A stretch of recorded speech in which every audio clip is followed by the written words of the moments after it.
Reis, eu sou professor de programação neurolinguística, pós-graduação. Tive uma vida muito difícil desde a minha infância. Quando meu pai foi assassinado, eu tinha menos de 2 anos. E naquela época minha mãe casou-se novamente e a minha avó não deixou eu ir com a minha mãe. Então eu fui criado com a minha avó, muito bem criado, mas eu sofria bullying de todo mundo. Cadê seu pai? Você não tem pai? Cadê sua mãe? Você foi abandonado? E isso foi me causando uma depressão. E eu convivi com isso durante muito tempo. Cresci, meus avós eram muçulmanos. Chegou lá, então eu ouvia ele todo dia gritando no quarto, Allahu Akbar, Allahu Akbar. Eu não sabia o que era isso. Aí ele foi me doutrinando, me ensinando, olha, você tem que orar para Allah todo dia, virado para Meca. Eu comecei a ser doutrinado dentro do muçulmano, dentro. O primeiro ano, o meu avô queria me circuncidar, então o outro avô não deixou. Falou, quem que vai castrar um menino? Não sabia que era isso, né? E aí explicaram o que era, aí eu vivi mais 4, 5 anos com eles, me formei e seguia basicamente o muçulmano, porque lá todos eram. Mesmo assim, eu tinha problemas sérios de depressão, porque eu não sabia quem eu era, onde eu era, eu tinha um nome, mudaram meu nome. Quando minha avó se tornou cristã, mudaram meu nome. Você chamava Jorge Jaime Cassim Adi, agora você chama Jorge Jaime Reis, que história é essa? Me casei, começou a ajeitar, né? Eu casei muito novo, com uma moça muito bem dotada, muito bem educada. 1 ano depois, o pai dela se mata. Com um tiro. Apontou, destruturou tudo novamente. Qual que era o meu medicamento? Meu medicamento era bebidas. Arrumei um amante. Porque o muçulmano falava, né, que o muçulmano de verdade tinha que ter 7 mulheres. Propositalmente, para me esquecer daqueles problemas, não gostava de voltar para casa. Então eu comecei a ter o quê? 2 vidas realmente paralelas. A vida em casa, com filhos, com esposa, e outra vida com outra pessoa. Eu achava realmente que eu era superior a todos.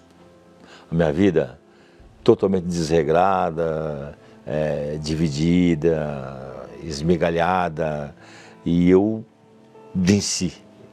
Eu era um executivo, cheguei a ser executivo, cheguei à superintendência de empresa. Chegou um momento que não tinha mais tempo, eu viajava muito, era controller, viajava, então eu não conseguia dar conta das 2 famílias e eu comecei a cair. Foi aonde eu me enterrei nas bebidas. Eu me lembro que eu tomei 1 litro de uísque. 1 litro de uísque durante a noite, eu não fiquei bêbado. Então isso ia me matar. Isso iria me matar.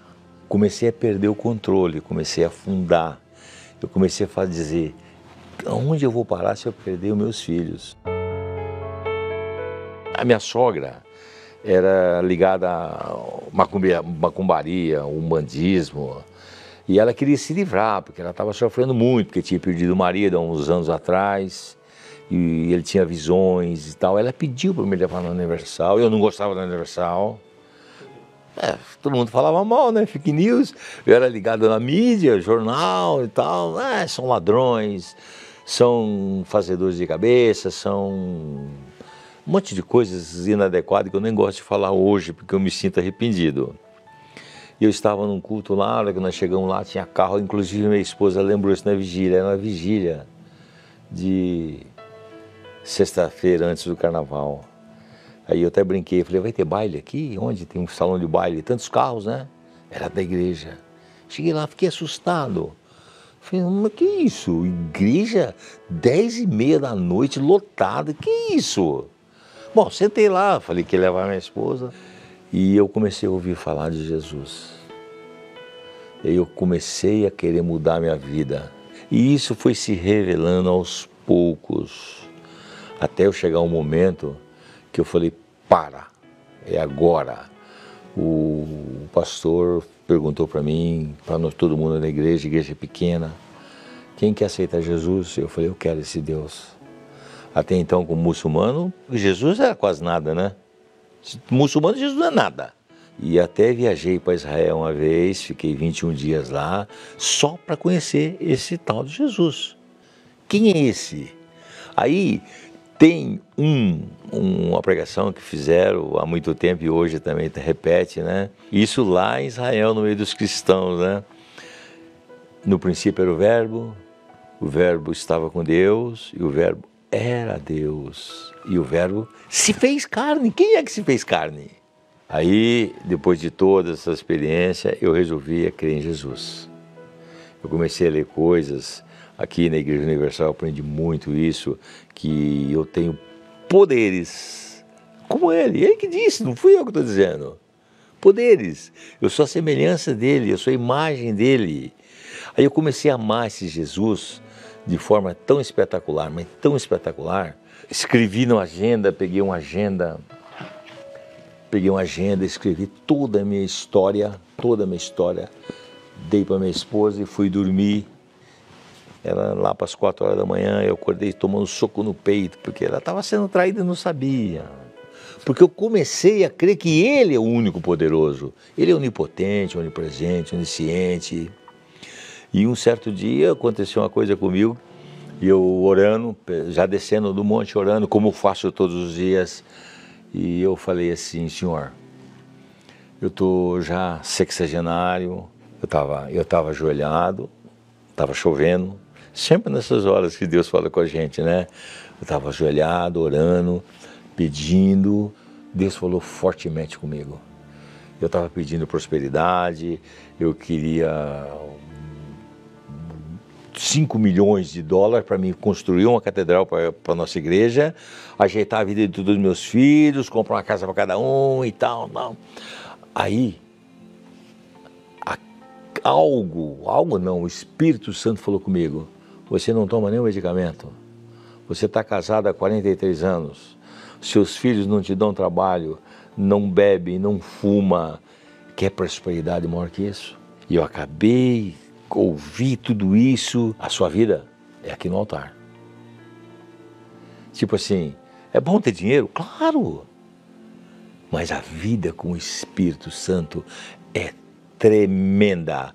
Hoje eu posso dizer de cátedra, eu sou um fogo abrasador. Aí de repente aconteceu uma coisa que ele falou assim: eu vou provar para você que eu estou contigo.